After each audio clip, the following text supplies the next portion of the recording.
শ্ৰদ্ধাৰ অসমৰ মুক্তিকামী স্থলগিৰি জনগণ আৰু মোৰ প্ৰিয় স্বাধীনতাকামী বিপ্লৱী সেনানী বন্ধুসকল সকলোলৈ সুপ্ৰভাত জনাই মোৰ বক্তব্য আৰম্ভ কৰিব ওলাইছো। সাম্প্ৰতিক অসম বুৰঞ্জীত ৭ এপ্ৰিল অৰ্থাৎ আজিৰ পবিত্ৰ এই দিনটো ইংৰাজী বৰ্ষপঞ্জী এটা সাধাৰণ তাৰিখ নহয়। জন্মভূমিক প্ৰাণ ভৰি ভাল পোৱা প্ৰতিগৰাকী স্থলগিৰি হিৰাই হিৰাই স্পন্দিত হৈ থকা সন্মিলিত জাতীয় মুক্তি বিপ্লৱৰ চেতনা অবিৰতৰ গতি আৰু ঘোষিত লক্ষ্য উদ্দেশ্য সাধনৰ বাবে দৃঢ় সংকল্প অদম্য সাহস ত্যাগ ঐৰ্য মূৰ্ত প্ৰতীক। প্ৰতিষ্ঠা দিৱস গৌৰৱ উজ্জ্বল জাতি হেঁপাহৰ ৰাজনৈতিক অধিকাৰ পুনৰুদ্ধাৰৰ কঠোৰ সংগ্ৰামৰ মাইলৰ খুঁটি হিচাপে বন্দিত। সেয়েহে নিৰবিচ্ছিন্ন ধাৰা অবিচলভাৱে অব্যাহত ৰাখিবলৈ সক্ষম হোৱা সংগঠনৰ সমূহ সহযোদ্ধালৈ বৈপ্লৱিক শুভেচ্ছা জনোৱাৰ লগতে স্থলগিৰি জনগণলৈ সহস্ৰ প্ৰণাম আৰু মুক্তিকামী অভিনন্দন যাচিলো। অসমীয়াই যিসকল শ্ৰেষ্ঠ সন্তানে নিজৰ জীৱন যৌৱনকো তুচ্ছ জ্ঞান কৰি সৰ্বোচ্চ ত্যাগ আৰু নিভাজ দেশ প্ৰেমৰ চানেকিৰে অমৰ্মিতক বৰণ কৰিলে তেওঁলোকলৈ শ্ৰদ্ধাঞ্জলি জনালো। সংযুক্ত মুক্তি বাহিনী অসম স্বাধীন সংগঠনৰ প্ৰিয় নেতা আয়োগ অনায়োগ বিষয়া সৈনিক সহযোদ্ধাসকল আৰু শ্ৰদ্ধা অসমৰ মুক্তিকামী জনগণ, আজিৰ এই পবিত্ৰ দিনটোত গন্ধৰ কোঁৱৰৰ বিপ্লৱীৰ হত্যাক স্মৰণ কৰাৰ প্ৰয়োজনীয়তা বোধ কৰিছো। যিগৰাকী অসম সন্তানে বুৰঞ্জী প্ৰকৃত জাতিৰ সাৰ্বভৌম স্বতন্ত্ৰতাক ব্ৰিটিছ ইষ্ট ইণ্ডিয়া কোম্পানীৰ প্ৰভুত্বৰ ওচৰত শিৰণত নকৰাৰ বাবে আন্দামান নিকোবৰ দ্বীপপুঞ্জলৈ নিৰ্বাসিত হৈছিল। এইজনা স্বাধীনতা যুঁজৰ বীৰ সেনানীৰ শেষ পৰিণতি আজি কুপতি এটা নুবুজা সাঁথৰ হৈয়ে ৰল। তেখেতৰ উপৰিও এই সময়ৰ শৌৰ্য বীৰ্যৰে মহিয়ান স্বাধীনতা মনা বিপ্লৱীৰ হত্যাৰ স্ফুলিংগই পৰৱৰ্তী 1979 চনৰ 7 এপ্ৰিল তাৰিখে ঐতিহ্যমণ্ডিত ৰংঘৰৰ বাকৰিত সংযুক্ত মুক্তি বাহিনী অসমৰ জৰিয়তে স্বাধীনতা স্পৃহাৰ অনিৰ্বাপিত শিখা হৈ প্ৰজ্বলিত হয়। কিন্তু অতি পৰিতাপৰ কথা যে ব্ৰিটিছ আগমনৰ প্ৰাককালত অসমৰ শাসকবৰ্গৰ আভ্যন্তৰীণ সংঘাত আৰু পৰৱৰ্তী ভাৰতৰ ঔপনিৱেশিক হিচাপে চিহ্নিত হোৱা কালছোৱাৰে পৰা অদক্ষ অদূৰদৰ্শী ৰাজনৈতিক নেতৃত্বৰ দুৰ্বলতাৰ পূৰ্ণ সুযোগ লৈ আজি পৰ্যন্ত অসম ভাৰত ভূখণ্ডৰ অধীনস্থ এখন প্ৰদেশ হিচাপে থাকিব লগাত পৰিছে। সেয়েহে তথাকথিত ভাৰতীয় গণতান্ত্ৰিক ব্যৱস্থাত স্থলগিৰি জনগণৰ স্বাৰ্থক সুৰক্ষিত কৰিব নোৱাৰাটো উপলব্ধি কৰিয়েই স্বাধীন চিতিয়া অসমীয়া জাতিয়ে সত গৰিমা আৰু আজন্ম অধিকাৰৰ পুনৰুদ্ধাৰৰ হকে আজিৰ এই দিনটোত কঠোৰ সংগ্ৰামৰ পথ বাছি লয়। এইখিনিতে লক্ষণীয় কথাটো হ'ল যেতিয়া দখলদাৰী ভাৰত ৰাষ্ট্ৰই অসমৰ স্বতন্ত্ৰতাক গছকি মোহাৰি প্ৰধানমন্ত্ৰীৰ পদটো মুখ্যমন্ত্ৰী পদলৈ অৱনমিত কৰিছিল। সেই সময়ত অসমৰ প্ৰধানমন্ত্ৰী গোপীনাথ বৰদলৈদেৱে দুৰ্বাদল আপত্তি কৰাত তদানীন্তন ভাৰতৰ প্ৰধানমন্ত্ৰী জৱাহৰলাল নেহৰুৱে ফোনযোগে অতি অসন্মানজনক আৰু শালীনতাহীনভাৱে দিল্লীৰ পৰা অসমক দি থকা আৰ্থিক সাহায্য সমূলাংশে বন্ধ কৰি দিয়াৰ তৰ্জন গৰ্জন কৰিছিল। এনে সন্ধিখনত বৰদলৈদেৱে একপক্ষভাৱে হলেও অসমৰ স্বাধীনতা ঘোষণাৰে যি বলিষ্ঠ পদক্ষেপ লোৱাৰ সিদ্ধান্ত প্ৰয়োজন আছিল, কিন্তু তেতিয়াও সাহস গোটাব নোৱাৰিলে।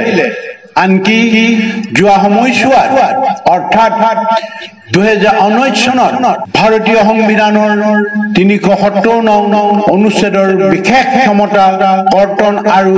জম্মু কাশ্মীৰ পুনৰ্গঠনৰ আইনৰ জৰিয়তে তাৰ নাগৰিকে উপভোগ কৰি থকা সকলো অধিকাৰ কৰ্তনেৰে এসময়ৰ স্বাধীন দেশ জম্মু কাশ্মীৰৰ নেতৃত্বৰ ক্ষেত্ৰতো একেই কাপুৰুষিত কাৰ্য পুনৰাবৃত্তি ঘটিছিল। যদিও কাশ্মীৰৰ অধিকাৰৰ সুৰক্ষাৰ ক্ষেত্ৰত ৰাষ্ট্ৰসংঘৰ সমৰ্থন আছে। আমি সকলোৱে জানো যে বিগত সময়ছোৱাত অসম তথা পশ্চিমা দক্ষিণ পূব এছিয়া অঞ্চলৰ সহস্ৰ যুৱক যুৱতী তথা জাতি বৰ্ণ নিৰ্বিশেষে আবাল বৃদ্ধ বনিতাক ভাৰতীয় দখলদাৰী বাহিনীয়ে নৃশংসভাৱে হত্যা কৰি থলগিৰি ন্যায্য আজন্ম অধিকাৰ সামৰিক সন্ত্ৰাসেৰে অৱদমিত কৰি ৰাখিব বিচাৰিছে। আজি পৰ্যন্ত কেৱল অসমৰে 15,000 পাহুৱাল যুৱক যুৱতীক সন্ত্ৰাসবাদী সজাই অতি বৰ্বৰোচিতভাৱে হত্যা কৰিলে। এইসকল অমৰ মৃতকক সশ্ৰদ্ধ প্ৰণিপাত জনাই আজি এই উপকৰণত বিশ্ববাসীক জনাব বিচাৰো যে সংযুক্ত মুক্তি বাহিনী অসম স্বাধীন সন্ত্ৰাসবাদী সংগঠন নহয়। আমাৰ মুক্তি সেনানীসকলে ৰাষ্ট্ৰসংঘৰ দ্বাৰা নিৰ্ধাৰিত নীতিৰ আধাৰত আত্মৰক্ষাৰ বাবেহে হাতত অস্ত্ৰ তুলি লৈছে। এইখিনিতে প্ৰাসংগিক বিষয় এটা উল্লেখ কৰিব বিচাৰিছো। সংযুক্ত মুক্তি বাহিনী অসমত যোগদানৰ জৰিয়তে যিসকল সদস্যই অতি নিষ্ঠা আৰু দায়িত্বশীলতাৰে সেৱা আগবঢ়াইছিল তেওঁলোকক আজিও আলফা স্বাধীনৰ নেতা কিংবা বিষয়াৰ দৰে গুৰুত্বপূৰ্ণ পদবীত উপবিষ্ট হৈ থাকিব পাৰে। কিন্তু সংযুক্ত মুক্তি বাহিনী অসম স্বাধীন এটা পৃথক সংগঠন তথা ঐক্যবদ্ধ অসমৰ সমৃদ্ধ জাতীয় মুক্তি বিপ্লৱৰ অনন্য বিপ্লৱী সত্তা। ঠিক কি নহওক 1826 চনৰ পিছৰে পৰা যিসকল দেশপ্ৰেমিকে নিস্বাৰ্থভাৱে প্ৰাণ আহুতি দি আজন্ম অধিকাৰৰ পুনৰুদ্ধাৰৰ তেজে ধোৱা চিয় সেউজ পথাৰ উৰ্বৰ কৰি গৈছে, আমাৰ হৃদয় তথা সংগঠনৰ মজিয়াত অমৰ মৃতকৰ মান্যতা লাভ কৰা সেই সকলো তেজস্বী অসম সন্তানলৈ গভীৰ শ্ৰদ্ধাঞ্জলি জনোৱাৰ লগতে তেওঁলোকৰ পৰিয়ালবৰ্গক আন্তৰিক সমবেদনা জ্ঞাপন কৰিছো। শ্ৰদ্ধাৰ মুক্তিকামী জনগণ, এটা কথা আমি সকলোৱে জানো যে ঔপনিৱেশিক ভাৰত ৰাষ্ট্ৰই অতি ছল চাতুৰিয়ে প্ৰণয়ন কৰা সংবিধানৰ আধাৰত অসমে স্বাধীনতা লাভ কৰাৰ সামান্য সুৰুঙা এটা আছিল। যদিও সাৰ্বভৌম ছিকিমক ভাৰতে নিজৰ অংগৰাজ্য হিচাপে অন্তৰ্ভুক্ত কৰাৰ সময়ত সেই সুৰুঙাকণো বন্ধ কৰিলে। মণিপুৰ, নাগা, মিজো, খাচী আৰু গাৰো আমাৰ থলগিৰি ভাইসকলে 1979 চনৰ 7 এপ্ৰিল অৰ্থাৎ আলফা জন্ম হোৱাৰ আগতেই ন্যায়সংগত ঐতিহাসিক অধিকাৰ পুনৰ সাব্যস্তৰ সংগ্ৰামত অৱতীৰ্ণ হৈছিল। কিন্তু দুৰ্ভাগ্যজনকভাৱে আমাৰ প্ৰজন্মই দেৱালৰ লিখন সময়তে অনুধাৱন কৰাত ব্যৰ্থ হ'ল। লক্ষণীয় কথাটো হ'ল আজিও একাংশ সন্মানীয় সমালোচকে ভৱিষ্যতৰ স্বাধীন অসমক এক অলিক স্বপ্ন বুলি গণ্য কৰে। তেখেতসকলে 1971 চনৰ আগৰ আৰু আজি উন্নয়নশীল স্বাধীন বাংলাদেশলৈ দৃষ্টি নিক্ষেপ কৰাৰ প্ৰয়োজন আছে। হয়তো উন্নয়নৰ পথত অগ্ৰসৰ হোৱা এই ধাৰাবাহিকতা অক্ষুণ্ণ থাকিলে কেইটামান দশকৰ পাছতেই বাংলাদেশ উন্নত ৰাষ্ট্ৰত পৰিণত হোৱাৰ পূৰ্ণ সম্ভাৱনা নুই কৰিব নোৱাৰি। 600 বছৰীয়া বুৰঞ্জী প্ৰসিদ্ধ আৰু অফুৰন্ত সম্পদেৰে সমৃদ্ধিশালী অসমে এক শক্তিশালী অৰ্থনীতি গঢ়ি বাংলাদেশক লৈও ভাল নহলেও অন্তত তেওঁলোকৰ দৰে এখন উন্নয়নশীল ৰাষ্ট্ৰ কৰাৰ অৱকাশ আছিল। কিন্তু অদূৰদৰ্শী ৰাজনৈতিক নেতৃত্ব আৰু একাংশ শ্ৰদ্ধাশীল পুৰোধা সমাজ সংস্কৃতি আৰু ঐতিহ্যৰ প্ৰতি দায়িত্বহীনতাৰ বাবে সেয়া হৈ নুঠিল। যি কি নহওক, অতীতত অসমৰ পাহাৰ ভৈয়ামৰ ঢলগিৰি জাতি জনগোষ্ঠীৰ লগতে চুবুৰীয়া স্বাধীন জাতি সত্তাসমূহে সহযোগিতাপূৰ্ণ ভাতৃত্ববোধেৰে এক সমৃদ্ধিশালী অসম গঢ় লৈ উঠাৰ কথা আমি একমুখে স্বীকাৰ কৰিবই লাগিব। অসমৰ ঢলগিৰি জনগণৰ লগতে পশ্চিমা দক্ষিণ পূব এছিয়া ভূখণ্ডৰ জনগণে জনা প্ৰয়োজন যে প্ৰাকৃতিক সম্পদেৰে ভৰপূৰ লগতে ভূ ৰাজনীতিৰ ক্ষেত্ৰত ঔপনিৱেশিক ভাৰতৰ বাবে পশ্চিমা দক্ষিণ পূব এছিয়া অতিকে গুৰুত্বপূৰ্ণ অঞ্চল। ঔপনিৱেশিক ভাৰত ৰাষ্ট্ৰই এই কথা ভালদৰে বুজি পায় যে আমাৰ এই সমগ্ৰ অঞ্চলৰ কালত ভাৰতক পৰাভূত কৰি শাসন কৰা শক্তিশালী মোগল সাম্ৰাজ্যকো পৰাস্ত কৰা এক নজহা নপমা প্ৰমাণিক দুৰ্জয় মহাশক্তি। গতিকে এই ভূখণ্ডত ঔপনিৱেশিক সংবিধান কাৰ্যকৰী হোৱাৰ পাছত দখলদাৰী ভাৰতে হাজাৰ বছৰীয়া স্বাধীন চিতিয়া বুৰঞ্জীৰ বাস্তৱতাৰ থকা ঢলগিৰিসকলৰ মাজত বিভিন্ন কলা কৌশল ভয় ভীতি প্ৰদৰ্শনেৰে নিগোষ্ঠীয় ধৰ্মীয় ৰেখা অংকনৰ জৰিয়তে অনৈক্যৰ বীজ সিঁচি শাসন শোষণ কৰাৰ উদ্দেশ্যেৰে পৃথক পৃথক জাতি হত্যাৰ সৃষ্টি কৰিলে। দৰাচলতে সমগ্ৰ পশ্চিমা দক্ষিণ পূব এছিয়া অঞ্চলৰ বুৰঞ্জীয়ে বাৰে বাৰে প্ৰমাণ কৰি আহিছে যে আমাৰ ঐক্যবদ্ধ স্থিতিত ভাৰত উদ্বিগ্ন আৰু শংকিত। এনে পৰিপ্ৰেক্ষিততে ব্ৰিটিছ দখলীকৃত আন্তৰ্জাতিক বিবদমান অঞ্চল north east frontier region NEFA তথাকথিত অৰুণাচলৰ প্ৰদেশক ভাৰতৰ এখন প্ৰদেশ ৰূপে সংলগ্নেৰে অসমক ভাৰতৰ সীমাৰ ভিতৰত আবদ্ধ কৰি ৰাখিছে আৰু এই অঞ্চলত প্ৰাচীন কালৰে পৰা বসবাস কৰি অহা বাসিন্দাসকলে যি ভাষাৰ জৰিয়তে একত্ৰিত হ'বলৈ সুখী হৈছিল, সেই অসমীয়া ভাষা অতৰাই তাৰ ঠাইত কিয় ভাৰত ৰাষ্ট্ৰই হিন্দী ৰূপায়ণ কৰিলে বুজিবলৈ মুঠেই কঠিন নহয়। অনিধানযোগ্য ভাৰতীয় জনতা পাৰ্টি আৰু ভাৰতীয় জাতীয় কংগ্ৰেছ দুয়োটাই দলে একেটা মুদ্ৰাৰ ইপিটি সিপিটি দুয়োটাই আমাৰ এই ভূখণ্ড সম্পদ লুণ্ঠন কৰা আৰু ভূ ৰাজনীতিৰ স্বাৰ্থত পশ্চিমা দক্ষিণ পূব এছিয়া অঞ্চলত ঔপনিৱেশিক মানসিকতাৰে ভাৰতীয়সকলৰ দখলত ৰখা। ভাৰতীয় জাতীয় কংগ্ৰেছৰ নেতৃত্বত ঔপনিৱেশিক ভাৰতীয় শাসক গোষ্ঠীয়ে ৰাজনীতিৰ নামত অসমতা সৃষ্টিৰেই কেৱল প্ৰতাৰিত কৰাই নহয়, প্ৰাকৃতিক সম্পদেৰে সমৃদ্ধিশালী আমাৰ এই পশ্চিমা দক্ষিণ পূব এছিয়া অঞ্চলৰ খনিজ তেল, প্ৰাকৃতিক গেছ, কয়লা, ইউৰেনিয়াম, পেট্ৰনিয়াম আদিৰ দৰে মূল্যৱান প্ৰাকৃতিক সম্পদৰাজি শোষণ আৰু লুণ্ঠন কৰা এটা বাট মুকলি কৰি আহিছে। বিপৰীতে উন্নয়নৰ নামত মাথো দুই এটা বাট পথৰ চানেকি তৈয়াৰ কৰি সমগ্ৰ পশ্চিমা দক্ষিণ পূব এছিয়া অঞ্চলৰ জনগণৰ চকুত ধূলি ছিটিয়ে আবুৱা ভৰি আহিছে। ইয়াতকৈও ভয়ংকৰ কথাটো হৈছে শোষণ আৰু লুণ্ঠনৰ বাবে সামাজিক জনগাঁথনি ধ্বংস কৰি কংগ্ৰেছে সৃষ্টি কৰা ৰাজনৈতিক মুনাফা সাব্যস্ত কৰা পথেৰে সোমাই ভাৰতীয় জনতা পাৰ্টীয়ে কেৱল শোষণ লুণ্ঠনতেই ক্ষান্ত নাথাকি কংগ্ৰেছে আমদানি কৰা জনদায়ক নাগৰিকত্বৰ বৈধতা প্ৰদান কৰাৰ উপৰিও এতিয়া ৰামায়ণ মহাভাৰত আদিৰ কল্পকাহিনী এপকাইফল হিষ্টৰীৰ হিন্দু ধৰ্মীয় মৌলবাদৰ আগ্ৰাসনৰ যোগেদি আমাৰ এই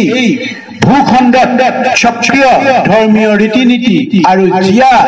বুৰঞ্জীৰ বাস্তৱতাৰে অতীজৰে পৰা বসবাস কৰি অহা জাতি জনগোষ্ঠী সমূহৰ কলা কৃষ্টি সংস্কৃতিক ধূলিসাৎ কৰি এক ভাৰতীয়ৰ কৰিবলৈ উঠি পৰি লাগিছে যিটো ফলগিৰি জনগণে কোনো কাৰণতে হ'বলৈ দিব নোৱাৰে দখলদাৰী ভাৰতীয়সকলৰ এই আগ্ৰাসন প্ৰতিৰোধ কৰিব নোৱাৰিলে পশ্চিমা দক্ষিণ পূব এছিয়া ভূখণ্ডৰ বৈশিষ্ট্যতাৰ সাংস্কৃতিক বৰভেটি জহি ৰহি যোৱাৰ উপৰিও এই ভূখণ্ডৰ বিভিন্ন জাতি সমূহৰ স্বতন্ত্ৰতা আৰু ঐক্য সম্প্ৰীতিৰ সংহতি বিনষ্ট হৈ পৰিব ঔপনিৱেশিক শাসন শোষণ আৰু আগ্ৰাসন প্ৰতিৰোধৰ মূল আৰু একমাত্ৰ বিকল্প এই ভূখণ্ডৰ স্বাধীনতা সেয়া উপলব্ধি কৰা প্ৰয়োজন ভাৰতীয় সকলেও হৃদয়ঙ্গম কৰা উচিত যে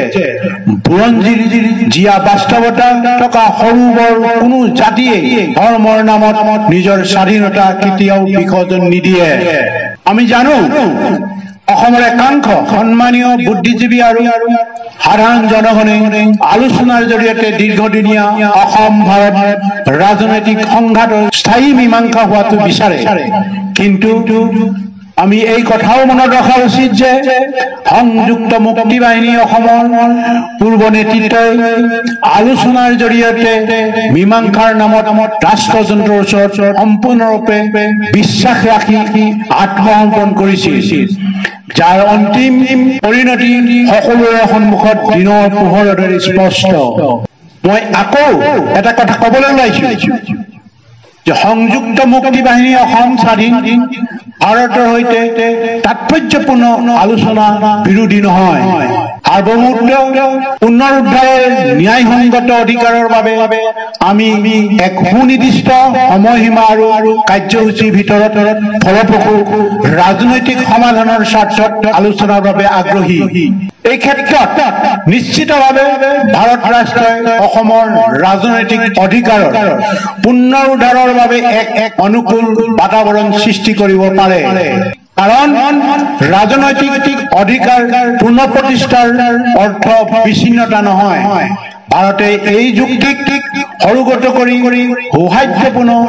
দৃষ্টিভংগীৰে অসম ভাৰত সংঘাতৰ ৰাজনৈতিক সমাধানৰ বাবে আগবাঢ়ি অহা উচিত আমি আশা কৰো ভাৰতে অস্ত্ৰ যুদ্ধতকৈ যুক্তিৰ যুদ্ধই শ্ৰেয় টু জজ ইজ বেটাৰ দেন টু ৱা ইংলেণ্ডৰ মহান নেতা উইনষ্টন চাৰ্চিলৰ এই বাক্যশাৰী তাৎপৰ্যপূৰ্ণ হৃদয়ঙ্গম কৰি আমাৰ সৈতে সহমত পোষণ কৰিব কাৰণ ভাৰতৰ বাবে দুৱাৰদলিতে থকা প্ৰতিবেশীৰ সৈতে শত্ৰুতাতকৈও বন্ধুত্বপূৰ্ণ সম্পৰ্ক ৰখাটো উত্তম it is in India's best interest to have a friendly next door neighbor than a hostile one এই সন্ধিখনত মই ভাৰতৰ নেতৃত্বক আহ্বান জনাইছো আপোনালোকে আমাৰ সদস্য আৰু শুভাকাংক্ষীসকলৰ ওপৰত ঔপনিৱেশিক কলা আইন প্ৰয়োগ কৰি শাৰীৰিক আৰু মানসিক আক্ৰমণ কৰাৰ উপৰিও তথাকথিত সংঘৰ্ষৰে হত্যাযজ্ঞৰ পৰিত্যাগ কৰক উল্লেখযোগ্য যে আপোনালোকৰ নিৰাপত্তা বাহিনীয়ে আমাক ধ্বংস কৰিবলৈ যিমান চেষ্টা কৰিলেও নজহা নপমা জাতিয়ে বুৰঞ্জী আৰু জিয়া বাস্তৱক সোঁৱৰি সুৰক্ষিত ভৱিষ্যতৰ স্বাৰ্থত অনুপ্ৰাণিত হৈ অসমৰ জনগণ আমাৰ লগতে থাকিব আৰু যেতিয়ালৈকে জনগণৰ অকৃত্ৰিম সমৰ্থন থাকিব আমাৰ সংগঠনক নিঃশেষ কৰাটো অসম্ভৱ আমাৰ প্ৰতি ফলগিৰি জনগণে অসমৰ সাৰ্বভৌমত্ব পুনৰ প্ৰতিষ্ঠাৰ স্বাৰ্থত আমাৰ ওপৰত আস্থা ৰখাৰ বাবে আমি চিৰঋণী সকলো পৰিস্থিতিতে আপোনালোকে দেশ আৰু জাতিৰ প্ৰতি দেখুওৱা নিবাস প্ৰেম অফুৰন্ত ত্যাগ বৰঙণি আৰু অকুণ্ঠ সমৰ্থনৰ অনাগত দিনতো অক্ষুণ্ণ ৰাখিবলৈ কৰজোৰে নিবেদন কৰিলো যাৰ অবিহনে আমাৰ মুক্তি সংগ্ৰাম অৰ্থহীন এই সুবাদতে আমি আমাৰ নীতিগত লক্ষ্যত অবিচল থকাৰ সকলো সময়তে হৃদয়তাই সহায় সহযোগিতা আগবঢ়োৱা পশ্চিমা দক্ষিণ পূব এছিয়া অঞ্চলৰ জনগণ আৰু ভিন্ন ক্ষেত্ৰৰ নেতৃত্বক সভাপতি আসনৰ পৰাই কৃতজ্ঞতা জনাই আগন্তুক সময়তো সৰ্বতোপ্ৰকাৰে সহায় সহযোগিতা আৰু দিহা পৰামৰ্শ আন্তৰিকতাই কামনা কৰিলো। সদৌ শেষত সংগঠনৰ প্ৰতিগৰাকী সদস্যাই প্ৰতিনিয়ত নিবেদিত প্ৰাণপণেৰে আগবঢ়োৱা সেৱাৰ বাবে আন্তৰিক ধন্যবাদ জ্ঞাপন কৰিছো। আজি এই শুভক্ষণত আমাৰ প্ৰতিশ্ৰুতিবদ্ধ বক্তব্যৰ যোগেদি উদিত সূৰ্যৰ দৰে জাতীয় মুক্তি প্ৰত্যয় আশাৰ ৰেঙনি জননীৰ আকাশত উবাকিত হোৱাৰ কামনা কৰিলো, যাৰ আলোকত আমি নিশ্চিত জয়ৰ দিশে ধাৱিত হ'বলৈ সক্ষম হ'ম। এই গভীৰ আস্থা আৰু বিশ্বাসেৰে সমূহ থলগিৰি জনগণক নৱবৰ্ষৰ শুভেচ্ছা জনোৱাৰ লগতে বাপুতি হাউন ৰঙালী বিহুৰ হিয়া ভৰা উলগ যাচিলো। জয় আই অসম, জয় আই অসম।